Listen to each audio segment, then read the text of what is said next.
जे उमेदवार SCBC slash EWS करत आहेत त्यांनी एकच लक्षात ठेवा, जर तुम्ही मराठा असाल आणि तुमच्याकडे ईडब्ल्यूएस सर्टिफिकेट असेल तर तुमचं सर्टिफिकेट ते व्हॅलिड नाहीये. तुम्हाला एनी हाऊ एससीबीसी सर्टिफिकेट काढायचं आहे. सध्या आपल्याकडे वेळ आहे. त्या वेळेचा फायदा करून घ्या. सर्टिफिकेट काढा आणि ते सर्टिफिकेट अपलोड केलं तरच तुम्हाला अंडर कॅटेगरी बेनिफिट मिळणार आहे. अन्यथा you are going to be considered as a open general merit candidate. Yes, Nagesh सरांचा प्रश्न आहे की यापूर्वी ईडब्ल्यूएस चालेल का? सर, यापूर्वीचं जे ईडब्ल्यूएस आहे ते चालणार नाहीये. हे पण लक्षात घ्या. 2017 मध्ये जे काही आपल्याला आरक्षण मिळालं होतं त्याच्या संदर्भात ते सध्या सर्टिफिकेट चालणार नाहीये. सध्या तुम्हाला नवीनच सर्टिफिकेट काढावं लागणार आहे.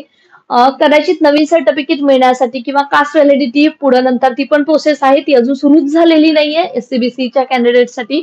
परंतु जर त्याच्यासाठी म्हणजे सध्या फक्त सर्टिफिकेट हवे, कास्ट व्हॅलिडिटी नाहीये. आणि या सर्टिफिकेटसाठी सुद्धा आपण पाहिलंय की सध्या पोलीस भरतीमध्ये 6 महिन्याचा वेळ सुद्धा दिलेला आहे.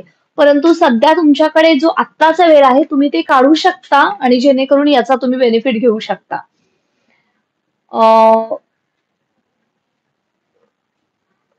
येस,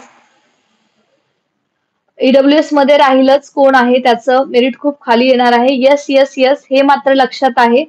मॅडम, माझ्याकडे जुने एससीबीसी सर्टिफिकेट आहे, परंतु मॅडम नवीन काढावं लागणार आहे. नवीन नियम आहेत. सो पहिलं एससीबीसी सर्टिफिकेट आहे ते एलिजिबल धरत नाहीत. So if possible go for the new process now. EWS मध्येच राहील. येस, मेरिट कमी येईल. येस, आणि याच्यामुळे ईडब्ल्यूएसचं मेरिट फार कमी येणार आहे. तुम्ही विचार करा, याच्यातून पूर्णतः जे काही हे मेरिटोरियस जे पहिल्या फेज मध्ये लागले त्याचं पण आपल्याला माहिती आहे की आता ते बाहेर पडल्या गेल्यावरती एससीबीसी मध्ये गेल्यावर यांचं ईडब्ल्यूएस मेरिट फार कमी येणार आहे.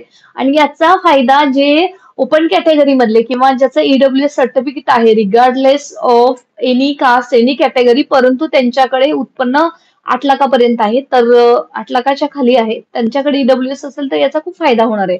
परंतु याचा लॉस मात्र एससीबीसी कॅन्डिडेटला होणार आहे, हे पण लक्षात ठेवा.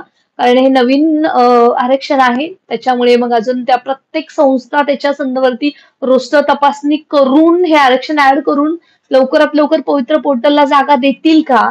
त्यामुळे याचा परिणाम सर्वांवरतीच होणार आहे अल्टिमेटली. परंतु हे आरक्षण लागू करणं हे गरजेचं होतं. त्यामुळे प्लीज ज्यांच्याकडे पहिलं सर्टिफिकेट नाहीये त्यांनी दुसरं असेल तरी सुद्धा दुसरं सर्टिफिकेट काढा. मराठा समाजातील शिक्षक अभियोग्यता धारकांना शिक्षक भरतीमध्ये ईडब्ल्यूएस चा लाभ घेता येणार नाही. त्यांना एससीबीसी सर्टिफिकेट काढून तेच अपलोड करावं लागणार आहे. अन्यथा हे उमेदवार ओपन कॅटेगरीचे उमेदवार म्हणून गणले जातील.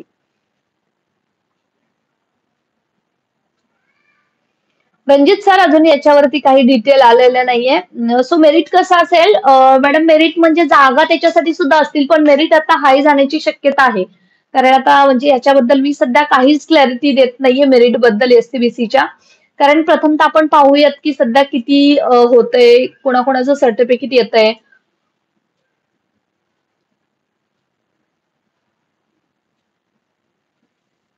मारुती जाधव सर, पहिल्या फेजमध्ये जागा ठेवल्या नाहीत, त्याच्यामुळे बरेच कॅन्डिडेट लागलेले आहेत, हे तुम्ही लक्षात घ्या.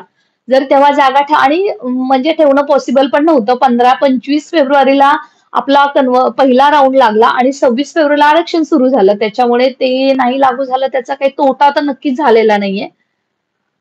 येस मॅडम, जरी एससीबीसी आरक्षण कोर्टाने नाकारले तर नियुक्ती झालेल्या उमेदवारांचं काय? खूप महत्वाचा प्रश्न आहे मॅडम.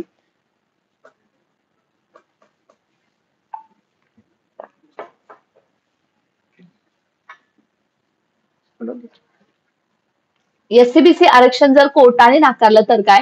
2014, 2017, 2019 या ज्या वेळेस टप्प्यांमध्ये किंवा अगोदर ज्या वेळेस हे आरक्षण देण्यात आलं आणि नाकारण्यात आलं, 16%, 13% आणि आता आपण 10% मध्ये आहोत. मराठा समाज 10% मध्ये आहे.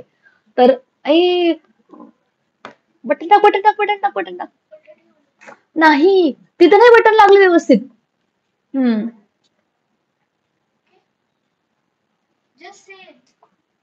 वेट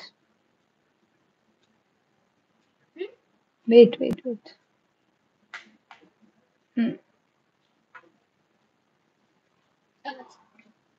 सो जर